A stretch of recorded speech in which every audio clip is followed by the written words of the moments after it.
Hello and नमस्ते साथीहरू, I hope सबैजना सन्चै हुनुहुन्छ होला। हामीहरू पनि सन्चै छौँ।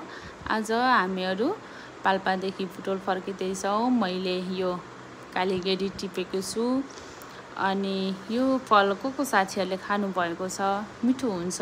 मैले पनि आज पहिलोचोटि खाएको हो। अनि यो बाटो पाल्पा कुसुम खोला हुँदै डुम्रे निस्किने बाटो हो। यो बाटो हुँदै को साथीहरू घर आउने जाने गर्नुहुन्छ। यो बाटो हिँड्ने क्रममा चाहिँ यो कालीगेडी खाना चाहिँ नबिर्सिनु होला।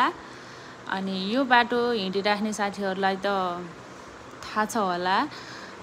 यो फल चाहिँ यही बाटोमा हामीहरू पनि यहीँ अघि टिपेको हो, पाउँछ यहाँ।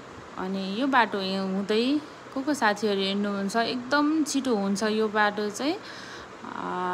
गाडीहरूको भिडभाड पनि हुँदैन, धुलो पनि हुँदैन, पुरा किलो बाटो छ। भर्खर पिच गरेको बाटो पनि एकदम राम्रो छ।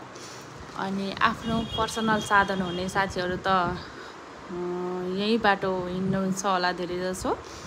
अनि यो हाटथोक, रिडी, गुल्मी, तमगास तिर जाने साथीहरू पनि यो बाटो डुम्रेदेखि कुसुम खोला हुँदै हाटथोक निस्किन एकदमै छिटो हुन्छ। अनि बाटो पनि राम्रो छ यो ठाउँ। अनि यो बाटो कस्तो लाग्छ कमेन्ट गर्नु होला।